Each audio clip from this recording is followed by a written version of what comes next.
Hey everyone, thanks for joining. Apologies there for the delay, but it's great to see everyone joining today's meeting. If you don't mind just starting by turning your cameras on, if you're in a place where you can do that, we would love to see your faces. Yeah, it would just be great to see you for this talk today. And just super excited for the talk. And I'm going to start by introducing our speaker today. Our speaker today is Clay Anderson. Clay is a self-taught naturalist and artist who leads nature experiences from a number of organizations. He's a contributing naturalist at the Merritt College Natural History and Sustainability Program and Eco-Ed Program Coordinator for Golden Gate Bird Alliance. He likes spending his free time visiting wildlife refuges and eating Indian tacos. Thank you everyone for joining, and thank you to Clay for being with us today. So I'm just going to start and share my screen, and we're going to be going through the presentation that way. If you have any questions during the course of this presentation, please just drop them into the chat, and we'll get to as many as possible after the fact. And yeah, Clay, just let me know when to toggle between screens and what to click on. But yeah, I'm going to get started sharing the screen, and I'm going to turn it over to Clay. But yeah, thank you everyone for joining. It's great to see so many of you. All right. Well, I'll let you get the screen up. Yep. Yay. All Okay. right. So hello everyone. My name's Clay Anderson, and as Leah said, I do a lot of different stuff, but it's all about nature. It's all about nature conservation and wildlife conservation. I've been a naturalist most of my life, and I've been birding for as long as I can remember, with binoculars and without. So this is kind of a fun, this slide deck is actually a class that was taught on the college level, bird songing at Merritt College. And we're just going to focus on the songs themselves. There's a lot of other stuff that goes along with it, but just to get some context, we're going to start with, why does the cage bird sing? There are a lot of reasons why the cage bird sings. And you can imagine the main ones are love, fear, and hunger. Those are the main ones.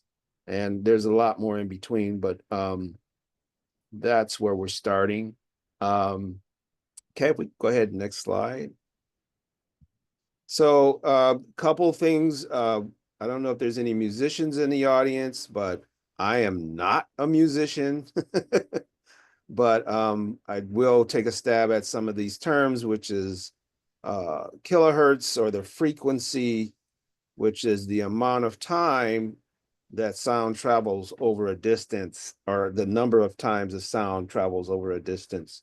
So a higher frequency has a lot more sounds in it than a lower frequency, right? So bop, bop, bop, bop, bop is higher than bop, bop, bop, bop, bop. There's also wavelength, which is as you can see over to the right on the slide, you can see that can vary. Amplitude is the amount of sound, or how loud it is, right? Or they measure that in decibels. And then there's the wave height, which is, you're not going to see that unless it's on a spectrogram. But you can imagine height, if it's a really high wave height, then of course it's going to be louder or lower. So then it just means the height of the wave. So this is through a machine that they use to measure sound, and it's kind of standard. So spectrograms, you're only going to see them in certain places. I talked about the threshold of pain right here over to the left, which is 140 decibels. Extremely loud, 110 decibels. We talk at around 70 decibels. So that gives you some idea in terms of the loudness. But we're here for birding, and I just wanted to give some context. I will try to stay away from all these terms because it's kind of confusing for folks that are just here to bird or learn about birding. So we don't want to complex the issue. The bird in the middle is called a warbling vireo. And this bird, if you see it in the field, you would not think twice. You would just say it was a bird that doesn't have any real strong distinguishing features, but it has a wonderful sound or call, which is very distinctive. Go ahead, Leah.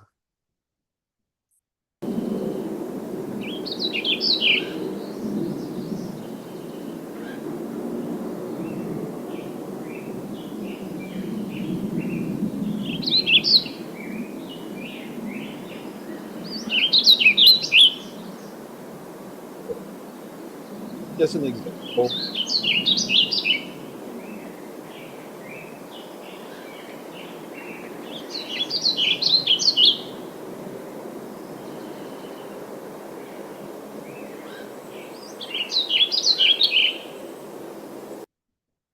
So just a snippet of sound, and it gives you an idea. And also another thing about sound is rhythm, right? Rhythm of the call. So birds will repeat things uh, often.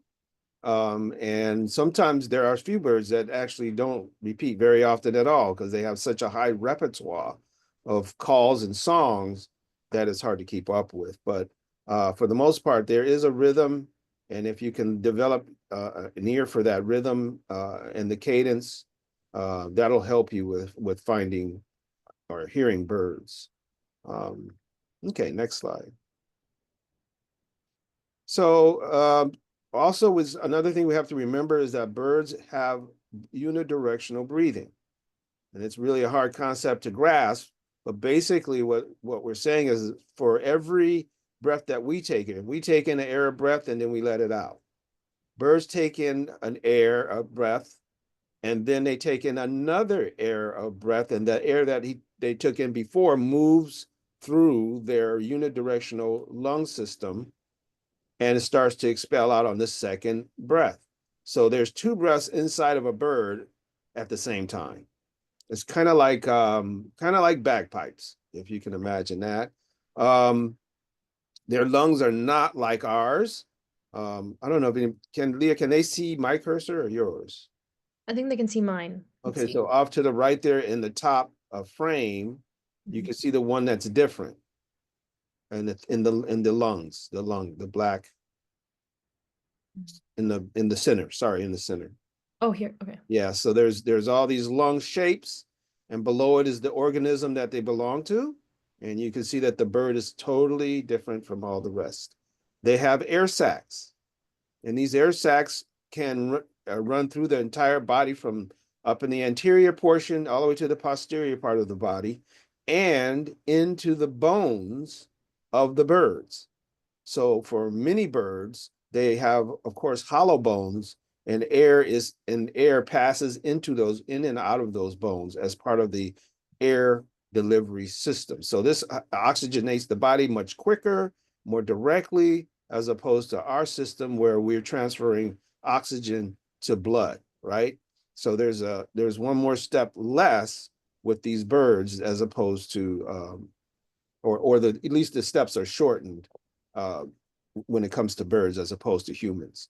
So they're very much vascularized, highly vascularized, and because of the nature of these lungs with the air sacs, they can do things with the sound, with the air that we can't do, right? Our lungs are all spongy and soft, and they expand and contract. Whereas with birds, it's a different deal where there's expansion. When air comes in, it expands in the posterior part of the body. The air moves into the posterior part of the body first into the rear air sacs. And then on the second breath, that air from the rear air sacs moves into the lung section, which is towards the up here to the upper well, we could say the one down at lower left. Yeah, yeah. There's the lungs is right above the B. And so those lungs don't expand and contract. They actually just work as a kind of like a radiator. The air is moving over through the lung from the air sacs, which do expand and contract. That air moves through the from back to front, moves through the lung system, the lungs, and then goes into the posterior or anterior air sacs. That's the second breath. And then on the third breath, that air in the interior air sacs goes out. It's hard to conceive and it's hard for me to explain it, but there it is. It's really very different from the way that we use air. So it's a unidirectional system. The air moves into the back of the body, then moves forward through the lungs, into the front of the body, and then out of the body. That's in two breaths, not in one. So that gives a little context. Okay, next slide. Oops. And so a little bit about resonance and syrinx as opposed to larynx. And you can see up to the upper right there, there's a series of organisms, and it starts with the turtles and the frogs, where they have just a larynx, and then it moves over to the smaller mammals, which have a larynx or a modified larynx, then moves up to the crocodilians and the snakes, which are more advanced reptiles, and they have another larynx, and it keeps going until you get all the way to the right and you get to birds. And in birds, they have a syrinx, which sits that little blue diamond that's inverted right there. They're the only animals that have a developed syrinx. And all these little graphs in here are basically just saying that birds have to generate far less pressure in order to create a louder sound. So birds don't have to work as hard at making sound as opposed to a human, which has just the larynx. So they call it the glottal pressure. Another word for it is glottal pressure. So again, that syrinx is not only is it more effective in terms of making different sounds, but it's also energy saving. So the birds are making more sound with less energy. And down to the lower left, whoop, sorry, Sorry. down to the lower right, there are a series of different models of syrinxes. And in the middle, you see the one with two openings. That's a double syrinx. There are some birds that have two syrinxes as opposed to just one. And so there are birds, and we'll talk about that in just a minute, but more context. And so we'll move on from there. And then this are just some fun sounds that so people get an idea. Up to the upper left there is the wattles. Trying to think of the name now. It's a wattle bellbird from South America, and yes, it's all white. Go ahead, Leah.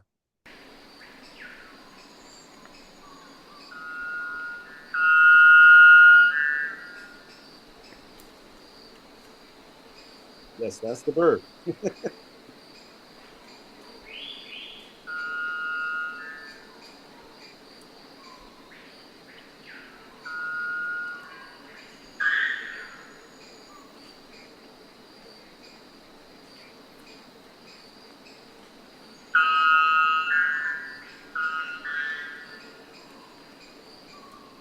have to wake up to that in the morning.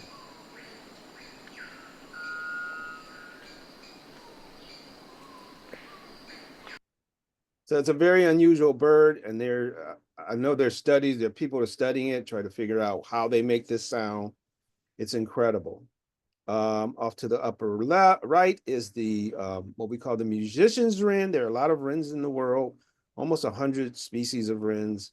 But this one is kind of unique in its call, and they all have different calls. These are small birds, and they have the attitude of being about a thousand pounds.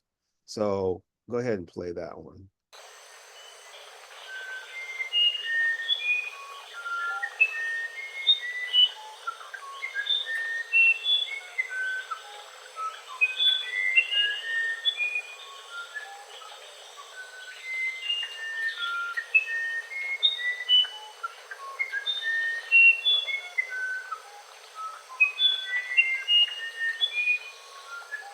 We don't have to listen to the whole.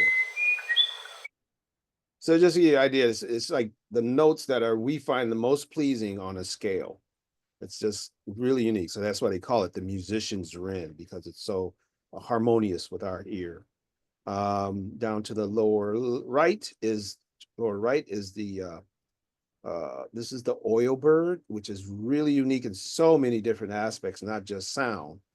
This is one of the few birds that is nocturnal. Most, if you can imagine, most nocturnal animals are bats, not not birds. There are very few purely nocturnal birds, and this is one of them. And another unique thing about this bird is that it's a vegetarian for the most part. In other words, it's eating a lot of fruit, tropical fruits. Very unusual for a bird to be frugivorous. But anyway, here's the sound.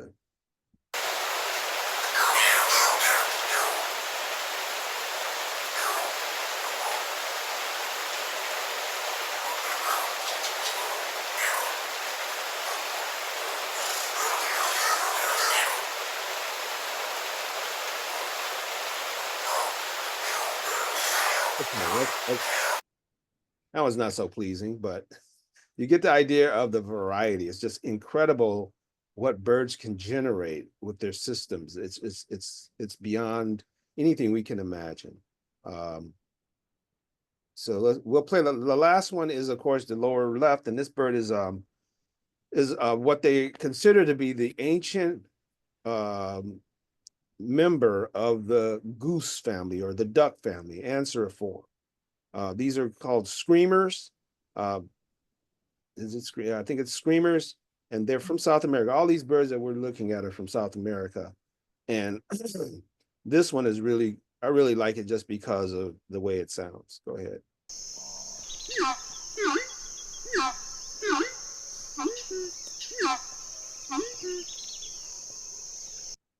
Love that. That's like a clown whistle. It's just perfect. Um, but really, really cool birds, and so the variety is there. And so with the syrinx and that air sac system, um, these guys have. There's no limit to the kind of sounds that they can make. All right, go ahead. Next slide, Leah. And then lastly, we talk a little bit about structure, and we can see up at the top, it says humans can delineate 1/20th of a sound. So what we do is we basically take a whole bunch of complex sounds and we average it out so that we can understand it. With birds, they have much more ability to delineate each note. So you get a really set of complex sounds, these birds can hear them distinctly. So birds can delineate 1/200th of a second of sound, which is unimaginable for us, but they can do it with their systems. Down to the right there is the just a comparison with a basic aquatic tetrapod and how the ear system. This is the inner ear and how it's formed out. Amphibian stayed pretty simple. Lizards stayed pretty simple. But when it came to mammals and birds, which moved away into air, they developed this huge complex cochlea, and the cochlea part of the ear is where the hairs inside your ear transmit or transfer physical vibration into electrical pulses, which go into the brain and have and make meaning. So that cochlea on the mammal, you see it's long and narrow and curly, but on a bird below, it is long and wide. And one of the reasons I've just found out is that those hairs that are inside that cochlea on a mammal so far, they believe it's just one kind of hair. But on birds, there's three kinds of hairs: big, big, long ones, and small, very small, fine ones, and one in the middle.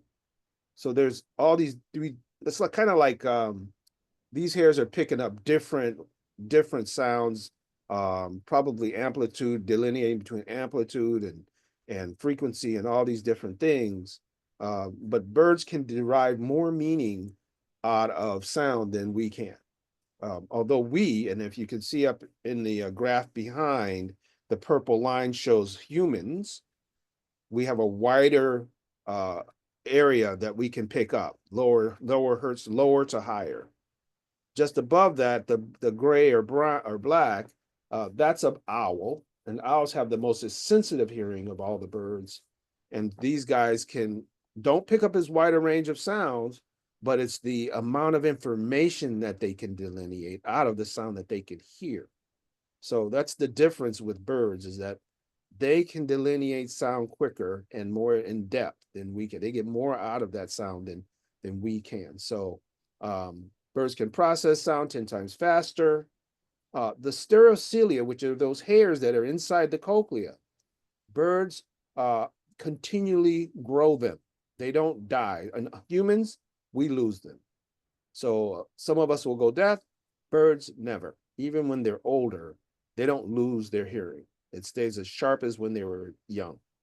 So it's incredible stuff. Even though the frequency at which birds and humans hear best are similar, birds are more sensitive to tone and rhythm of sounds, so they can more easily discern sounds even in a noisy environment. So with like I was just saying, with lots of sounds and lots of noises, birds can delineate each one of those more succinctly than we can, or more distinctly than we can. So their hearing is above and beyond ours in terms of that. But yeah, so anyway, there's a bunch of factoids there. Next slide. And here is the ear of a bird on the left.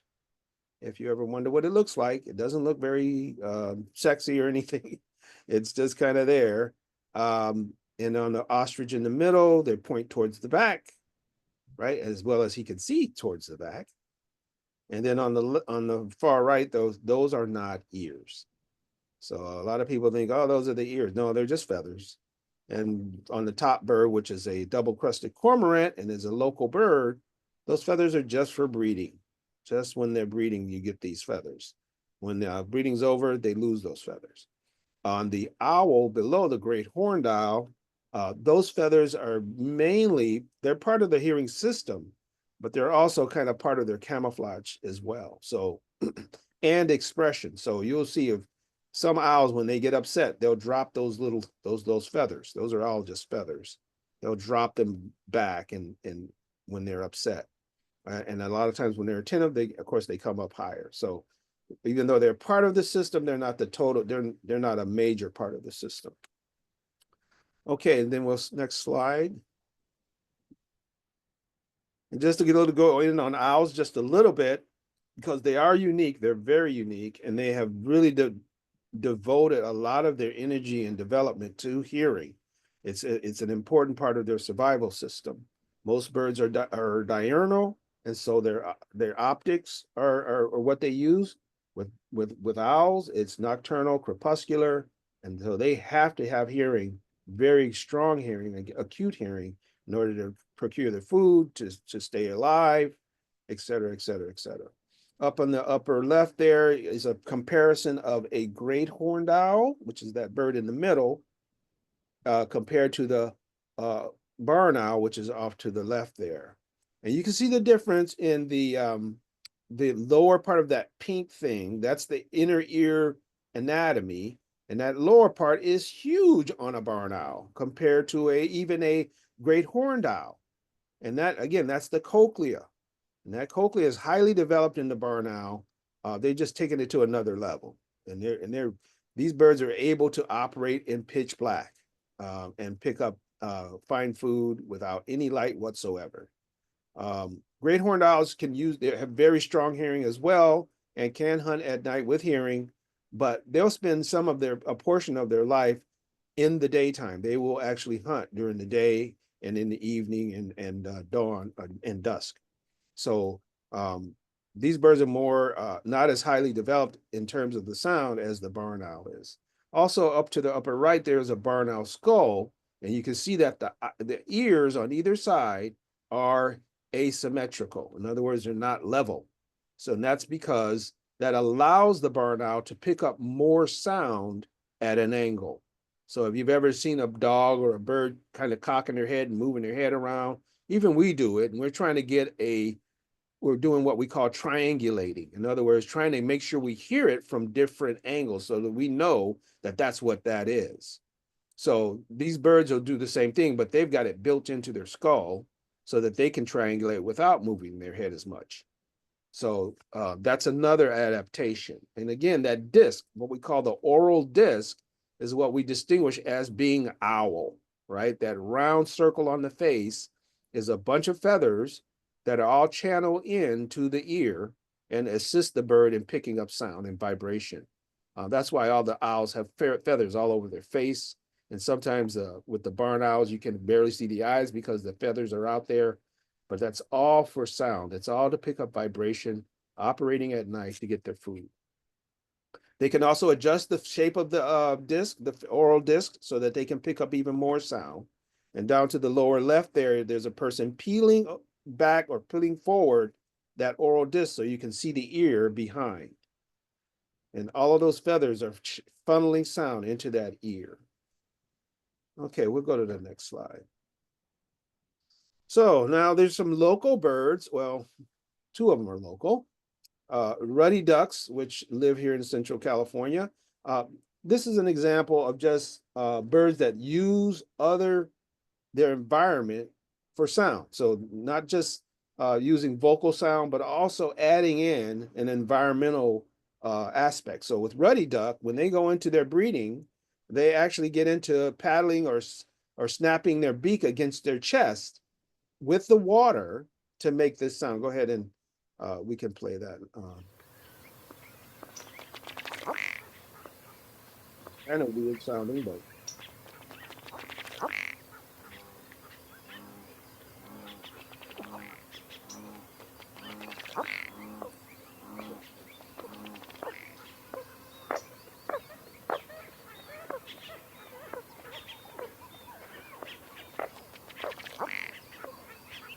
no, that's good, Leah. So you get the idea. They're actually taking their bill and they're patting against their chest, and their chest with the feathers are full of water. And so when he's patting those wet feathers, he's making that little funny sound. Um, and then over to the right is the rough grouse. And its bird is actually what it's doing is it's actually beating its feathers against its chest as well. So go ahead and with the wings, actually.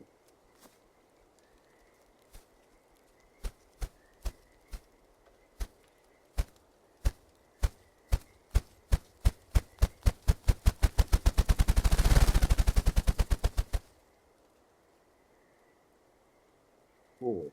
I love it. So these birds are actually starting with a flap, and then they're flap, flap, and then it speeds up the frequency and they make that sound.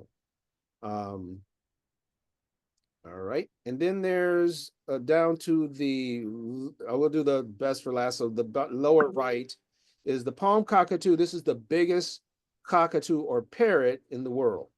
And this bird is actually having a real hard time. This bird is really challenged. It's only found, I believe, on one or two islands down in the just north of Australia. And they will actually go and get a tool. So they go and find a branch and they break off the front and they break off the back and they use it like a drumstick. And they hold it in their foot and they tap. They're mainly around their nest. This is the nest tree, and they'll tap around their nest tree in addition to making sound with their vocals and sirens to either let other birds know that this is where they are, or to attract a mate. I'm not quite sure about that. But go ahead, Leo. Sorry.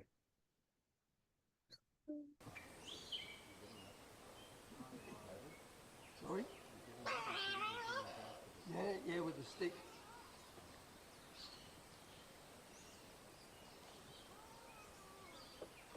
There you are. Look at that. There it goes. Can you hear the sticks?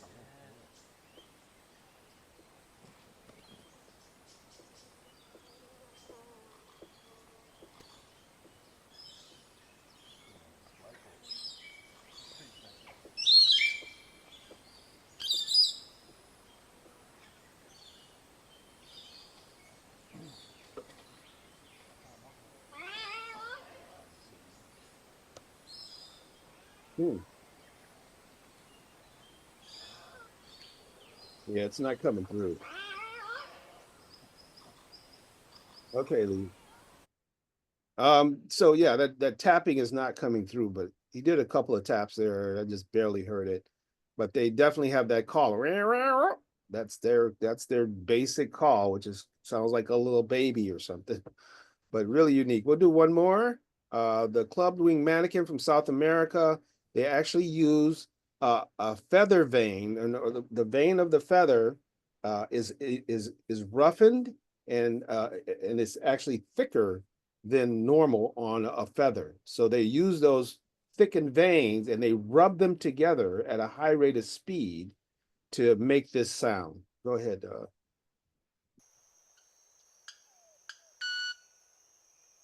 That little sound right there it's a very high frequency.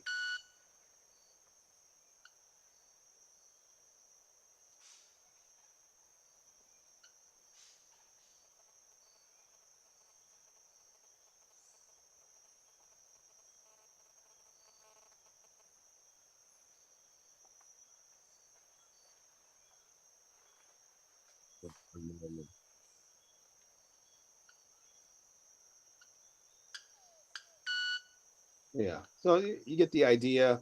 Um, yeah, so these are just birds using another part of their body or the environment in order to make sound in addition to their um, vocal production. Okay, so we'll move on to the next and we'll get to some local birds. And here's our Anna's hummingbird.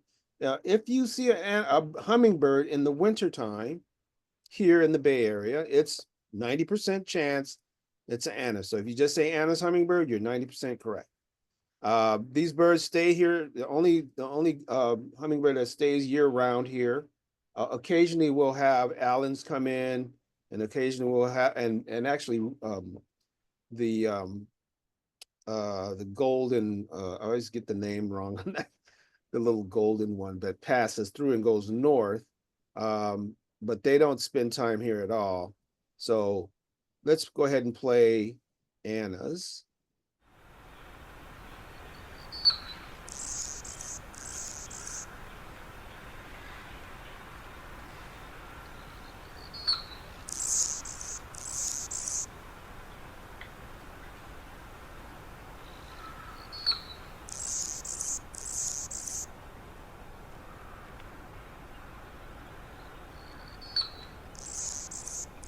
Okay.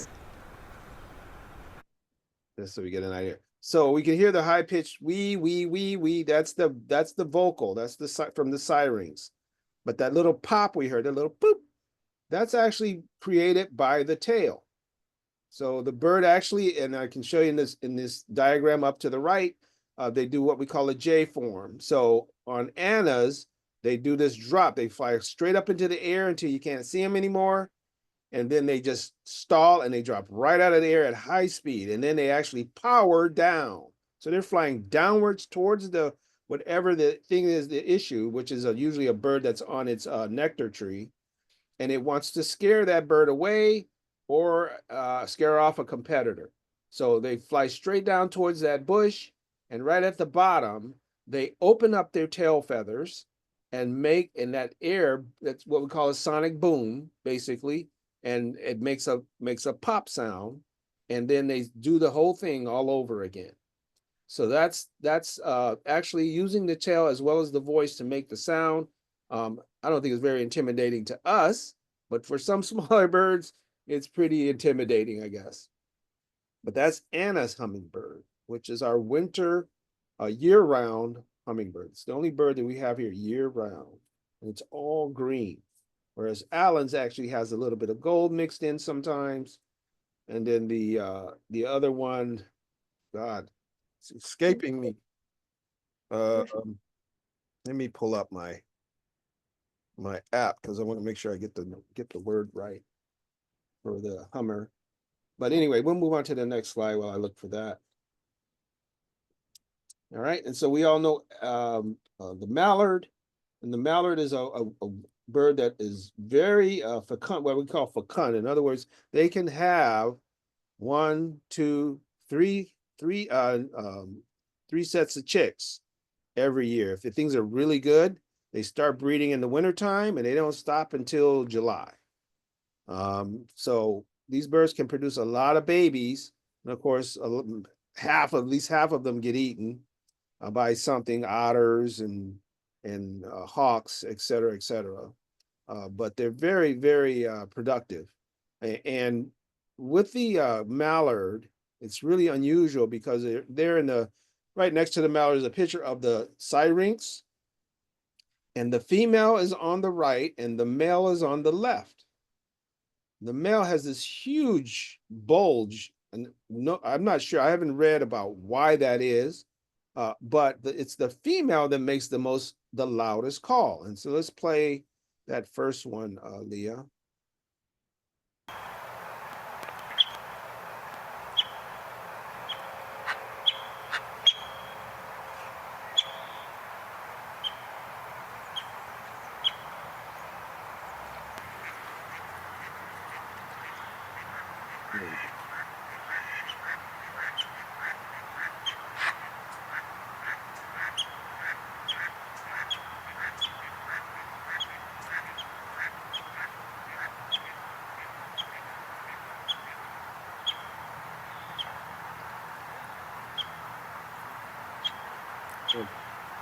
Okay. So it was the grunting, that low level grunting that you heard. That was the mallard. The high pitched peak, that's another bird completely. But the low grunting, that was the male. Now let's hear the female in the lower green. That's the female. Males generally don't make that sound.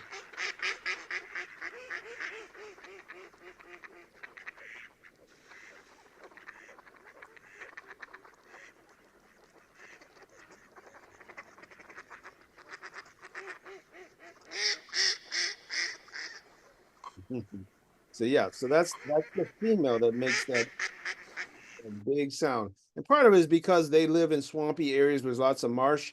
You can't see any predator or another bird close by. So making that big, large sound will attract the mate quicker. And of course, if you're in the swamp, there's not going to be a lot of predators that are going to be attracted to that. But anyway, the males are the ones that are quieter with the larger sirens, and the females are louder with the smaller sirens. So there you go. American Widgeon is totally different. Go ahead and play American Widgeon.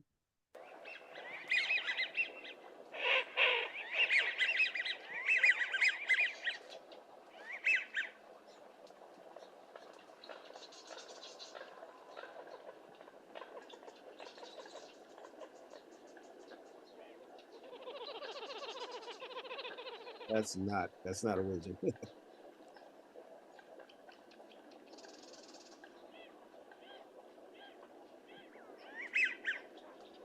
There it is. So that's the so you can hear that squeaky, that little wheezy sound. That's the American Widgeon. Well, totally different from the mallard. So ducks are also a very successful organism, and so you find them all over the world. And so they also have a lot of different strategies that they use, as well as having a lot of different calls. But these two ducks we find in the Bay Area very, very commonly. The widgeons are here during the wintertime. They'll head back north again as soon as March. Actually, right now, they're starting to leave and head north, those birds that are going to breed. Whereas mallards are residences. They stay year round. So we have mallards here all year. Okay, we can go ahead into the next one. And this is the willet, which is a very common shorebird. Go ahead and you want to play. Yeah, we'll be good with that.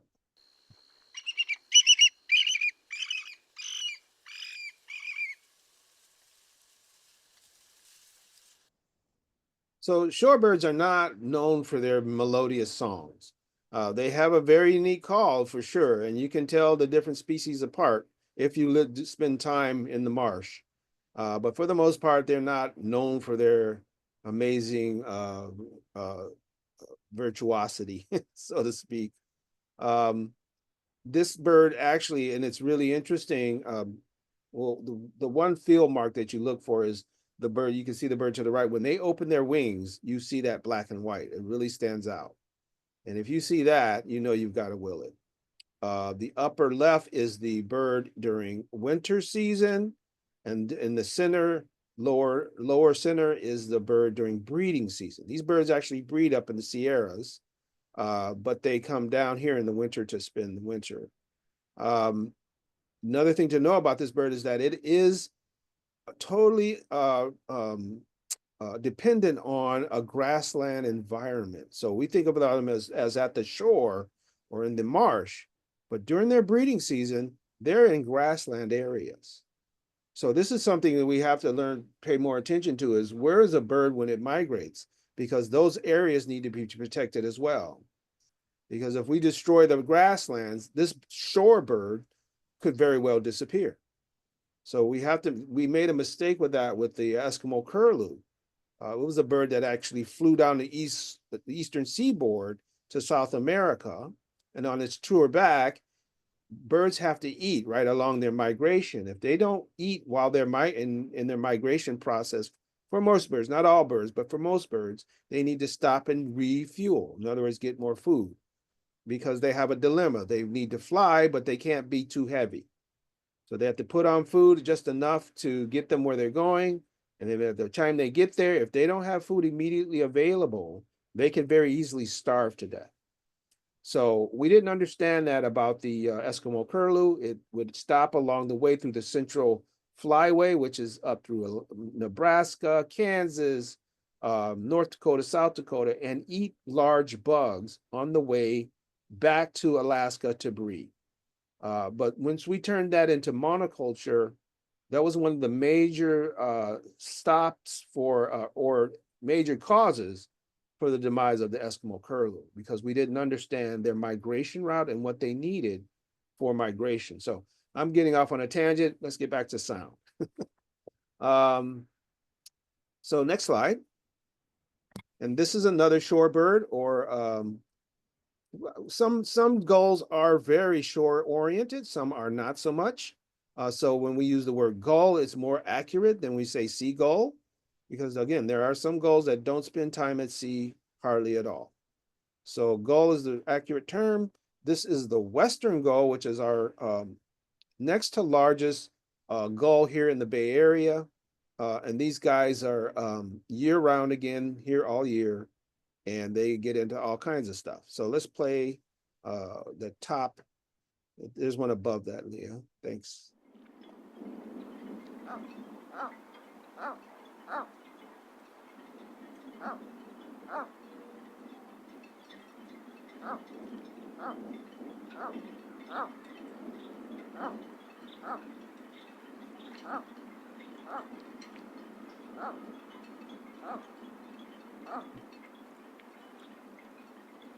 Yeah, let's stop that.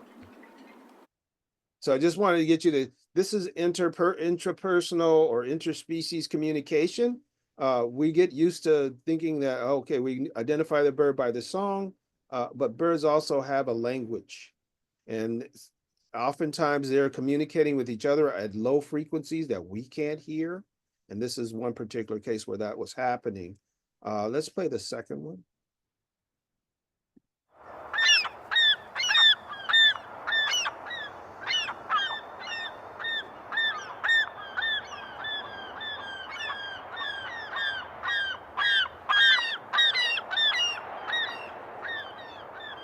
Okay.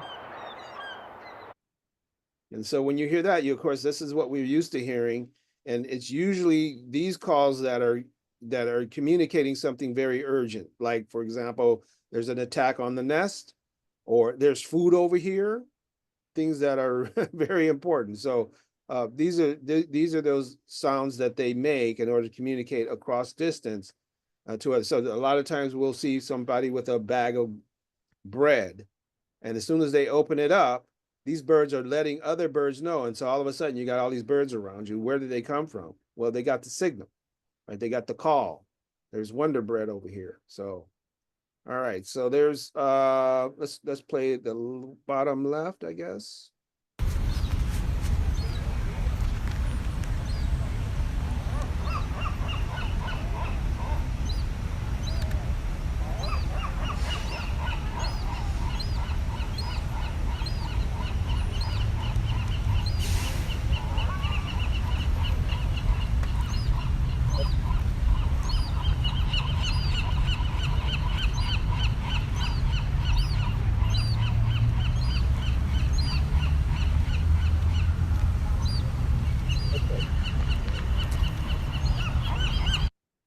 So that high-pitched little wheeze in there is the immature bird, which is this brown bird standing next to the white bird.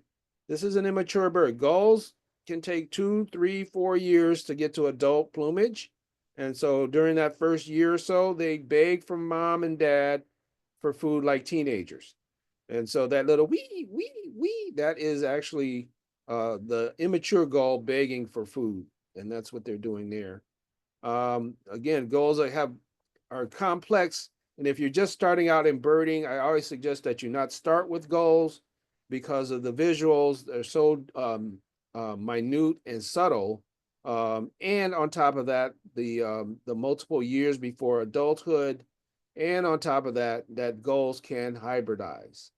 So you want to be really careful when you're just starting out birding, getting into goals, because it can discourage you easily.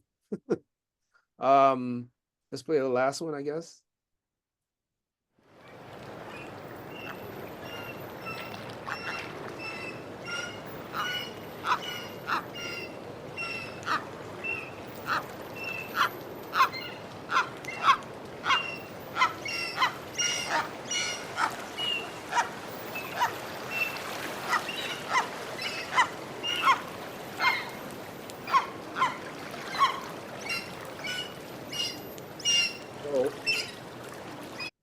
Yeah.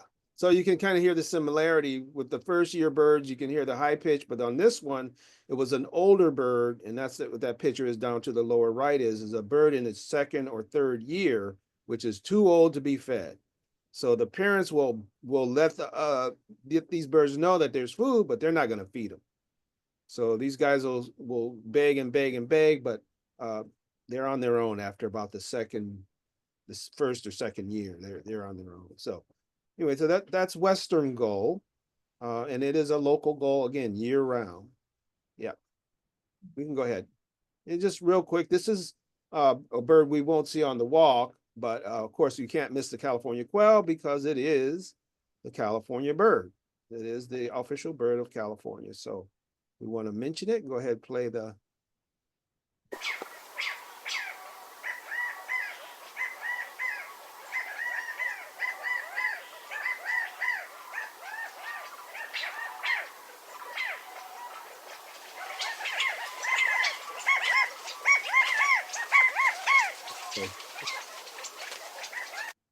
Yeah, that goes on and on forever. There's tons of birds. Quail are very social, highly social birds. And so whenever you see one, there's probably 16 other ones running around in the bushes below them. They always put out a sentinel, and they're always paying attention to what's going on because a lot of predators like to take these birds. I noticed it's actually 12:58, Lee. I don't know if you want to leave time for questions, but I've got a lot more slides to go if you want to keep going. I don't know I how think, people are feeling. yeah, let's see.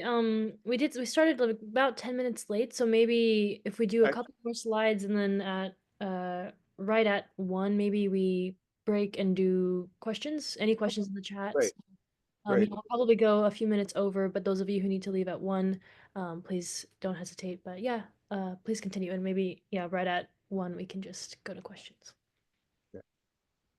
All right, so we're gonna go to the next slide.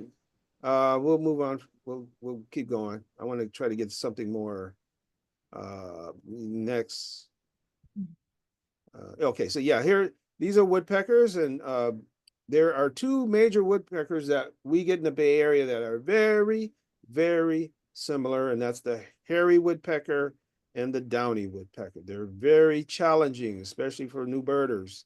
But one thing that you can tell, of course, in the visual realm is the size, of course. But when's the last time you had a hairy right next to a downy? One of the things that Downey's doing, we go ahead and play that Downey woodpecker sound.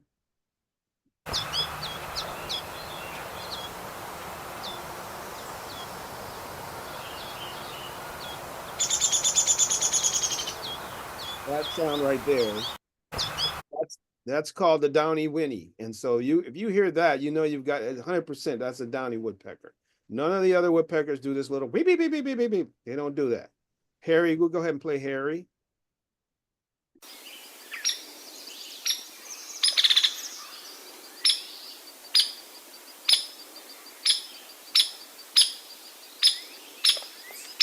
Okay.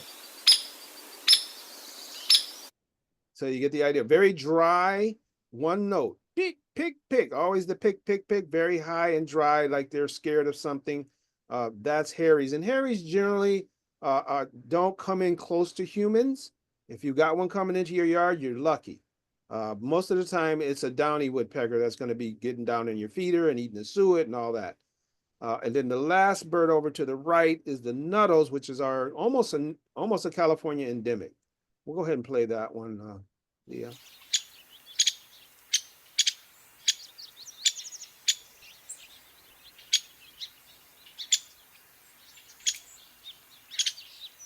Okay. So you get the idea that, with the hairy, it was one pick and then a whinny, whereas with nuttles, there's always two or three notes strung together. Bip, bip, bip, bip, bip, bip, bip, bip, bip, bip, like that. So that's where you can tell Nuttles, we call him the stutterer because he does a lot of stuttering, whereas Harry's don't do that. And of course, the Downies, not so much either. They also have a one note call or one pick call. So Harry's and Downies are a challenge, but if you can get another thing on Harry's or Harry Downey, the Downey woodpecker has a lot more checking on the back. So if you see other little white dots on the back with some black, solid black, there's a good chance that's going to be a Downey's, whereas Harry's doesn't have so much checking as usually. There's a lot more black on the back than there is with the Downies. Of course, with Nuttles, it's one of the ladder back groups, so checking goes all the way up and down the back all the time. All right, we'll go do one more and then we'll go into questions, I guess. Let's see. We'll go on to the end. We'll do the last one.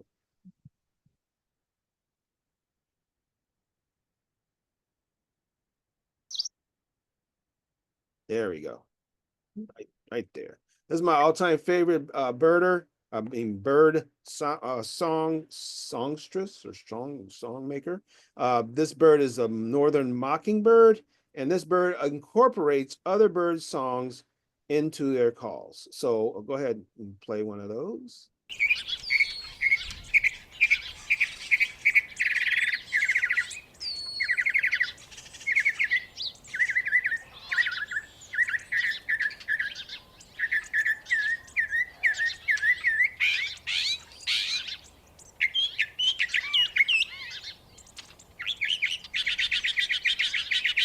All right.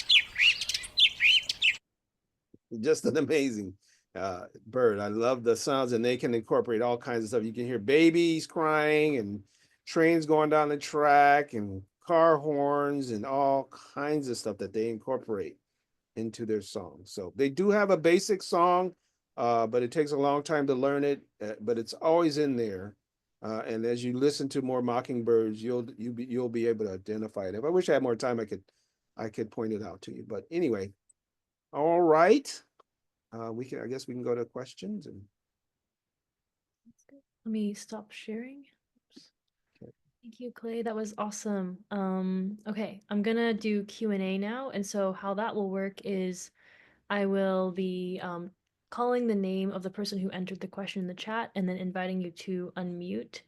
Let me make sure people can actually unmute at this point. Okay, should be able to. Okay, so the first question is a question from Matt Weiser and Alexa Mergen. Do you guys mind unmuting and asking your question? Or if easier, I'm also happy to unmute and ask. Thanks for the wonderful presentation. We learned so much. We Very were well. if you have any suggestions for how to train the ear outside of being in the field actively birding, like a meditation practice or sitting in silence, or I don't know. Yeah. So one fun way you can do it is your favorite songs, right? So the old couple of notes trick, right? Or game. So playing just a couple of snippets from some of your favorite songs and trying to identify what's that song, right? So birds don't have that kind of duration, right? So they go for hours and hours, or for minutes, like an album or a song.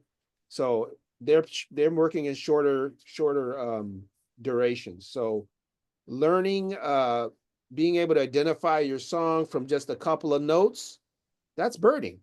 So a lot of times birds don't just sing their song all the way through. Sometimes they'll start singing and then a hawk comes out of nowhere and they stop singing, right? Or they're communicating with their friend or their partner and something else happens or there's an interruption or whatever. The birds sing will make do pieces of their song or pieces of their calls, and we can identify with that too. So if you do that with your music, your favorite is for me, it's just like listening to music.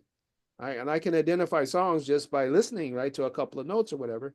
It's the same thing with birding. So that's one way you can do it.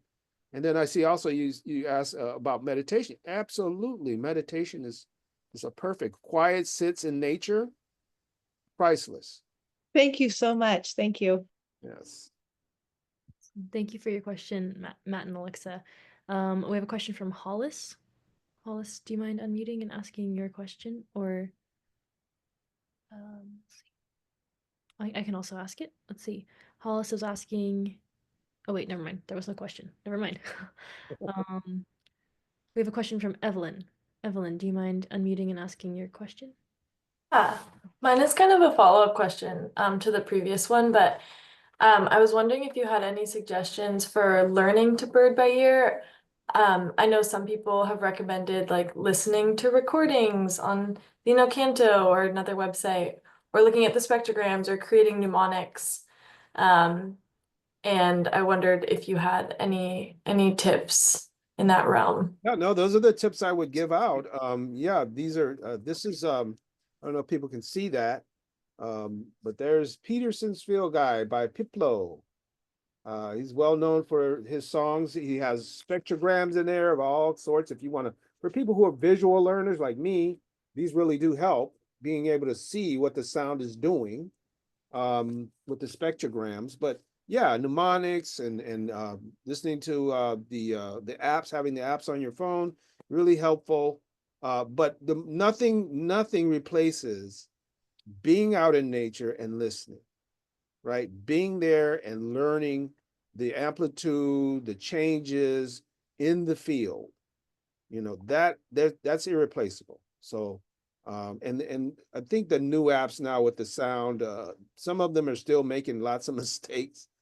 So I wouldn't totally rely on those apps for everything. But yeah, those are the things. But again, just putting time in. I've been doing this since I was little, so it's something that just comes second nature to me.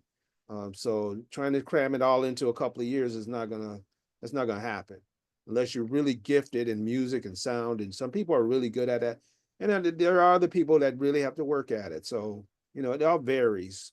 But yeah, those you've already got the ideas. But again, being out there and being in it and listening, those are the most important things. Thank you. Thank you for your question, Evelyn, and also yeah, for the suggestions, Clay. I think we have a question from Carol. Carol asking if oh yeah, please go ahead. There's a question, Carol. Carol was asking, may I share a couple of ways that have helped learn by ear? Yeah, please. Hi, I used to teach bird ID to my junior high school students, and there were a couple ways that we worked that were really helpful because different people, learn in different ways, and getting the physical into it as well as getting a comparison into it was really helpful. So, for example, I would play a bird call, and the kids would. Plus, I also do this with adults draw it out. So if it's, red-tailed hawk, it's drawing it, it would go down like that, ee! But it's also scratchy, so you draw scratchy, ee! And the physical drawing of it, or we would ask, what does it sound like to you? And having to do the brain work of going, well, what does that sound like? Does it go high to low? Is it a thin sound? Is it a thin, and writing that out, those kinds of things I found were really helpful because your brain's having to work to get some comparisons and build a framework that you could then use to hang other songs on. You know, oh, that sounds like a so-and-so. Oh, that sounds like a so-and-so because of this. Plus, you also would have these pictures that you would draw. I draw them in my bird book, actually, to help me remember. So those are some things that help, that getting that physical in it, getting the comparison into it, things like that. Thank you, Carol. That's great. Yeah. Yeah, they know that there are birds, people that learn different through different modes. So visual, writing, physical, right? I mean, I get a lot of kids that are in the classroom, they're horrible. But once they get out on the trail and they're walking around and they're moving, perfect. They love it and they pick up so much. So there's a lot, and you have to determine for yourself, how is it that you learn best? You know, how do you pick up information? Is it going to the gym? Is it just sitting in meditation? If you figure that out, then you got it. But yeah, there's lots of ways to go at it. Thanks, Carol. Yeah, thank you, Carol. It looks like that was our last question, so I think we can wrap up there. But I hope, Clay, you're seeing the chat. There's a lot of people expressing their appreciation, a lot of people saying thank you for going into the anatomy, thank you for the presentation overall. Yeah, maybe we can all just unmute and thank Clay for his presentation. I think you should all be able to unmute, and I'll count us down from 3. Okay, let's try this. Okay, 3, 2, 1. Thank you, Claire. Thank you. Thank Thank you so you. much. Yay, Yeah. birdies! Thank you. Thank you. Hope to see you guys on Saturday. Yeah. What's happened Saturday? Having a birding by ear hike led by Clay at MLK Shoreline. I think it is currently sold out, but you can always join the waiting list, and I can send that link in the recording. Hey. This event was recorded, so I will be sending out the YouTube link and everything within a week. But yeah, hope to see you there. And If you thanks missed again. this one, maybe we can do another one. Yeah, totally, totally. But yeah, thank you everyone for joining. It's so good to see everybody. Thank you. Thank you, Clay. Thank you. Bye, everybody. All right.